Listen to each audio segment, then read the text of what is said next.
আজকে কোনো ছন্দ বলবো না। আমি আজকে কিছু প্রবাসী যারা ভাই আছে আমাদের, যারা আমাদের দেশ গড়ার রত্ন, তাদেরকে নিয়ে আমি কিছু কথা বলবো। বিশেষ করে যারা বিবাহিত প্রবাসী ভাইরা আছে তাদেরকে নিয়ে আমি কিছু কথা বলবো। দেখেন ভাই, আপনি তো কেউ আছে 5 বছর, 10 বছর, 15 বছরও বিদেশ কাটাচ্ছে, বাড়ি আসার নামে কোনো খোঁজ খবর নাই, বউয়ের নামে টাকা পাঠাচ্ছেন। অনেকে আছে নিজের মা বাবাকেও খোঁজ খবর নিচ্ছেন না, কিন্তু ঠিকই প্রতি মাসে মাসে বউয়ের অ্যাকাউন্টে টাকা ঢুকাই দিচ্ছেন। সেই বউরা কি করতেছে? আপনার টাকায় বিলাসিতা করছে, ভালো মন্দ খাচ্ছে, যাচ্ছে, ঘুরছে। আপনি কিন্তু প্রবাসে কি করছেন না করছেন সেটা কিন্তু তারা দেখছে না, খোঁজও নেবে না একবারও, যে তুমি কি কি খাচ্ছ, কি করছো।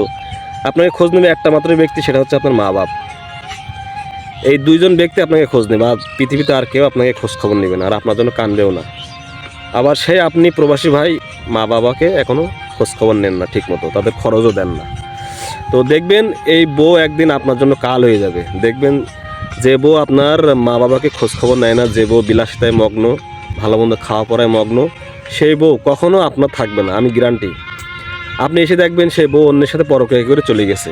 আমার নিজে অনেক দেখা, এটা তো আমি কথাগুলো বানিয়ে বলছি না, আপনারা তো অনলাইনে দেখেন যে সারা বছর বইয়ের নামে টাকা পাঠাইছেন, বইয়ের অ্যাকাউন্টে টাকা পাঠাইছেন, বাড়ি গিয়ে দেখেন বইয়ের অ্যাকাউন্টে একটা টাকা নেই, আর বউ আপনার নেই, আরেকজনের সাথে পরকীয়া করে চলে গেছে।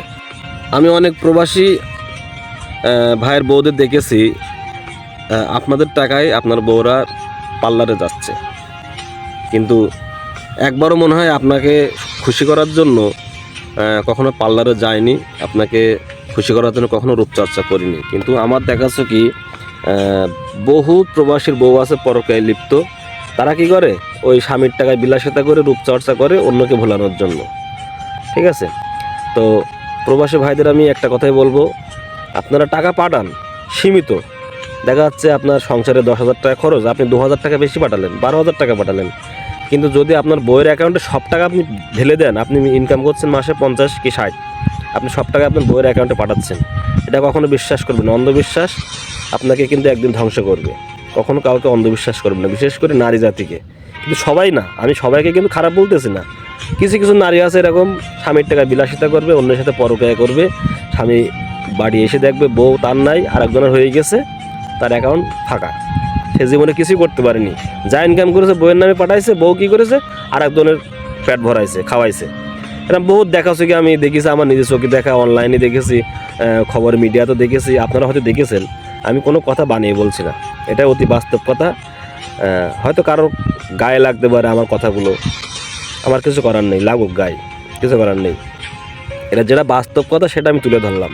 প্রবাসী ভাই, আপনারা সীমিত টাকা পাঠান, আর আপনার যদি মা বাবা বেঁচে থাকে তাদের কাছে দোয়া নেবেন, তাদের কিছু খরচ খরচা পাঠাবেন, তাদেরকে একেবারে পর করে দিয়েন না, ঠিক আছে? আর বউকে অন্ধবিশ্বাস করবেন না।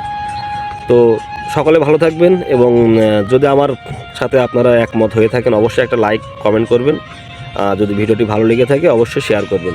সকলে ভালো থাকবেন। আসসালামু আলাইকুম।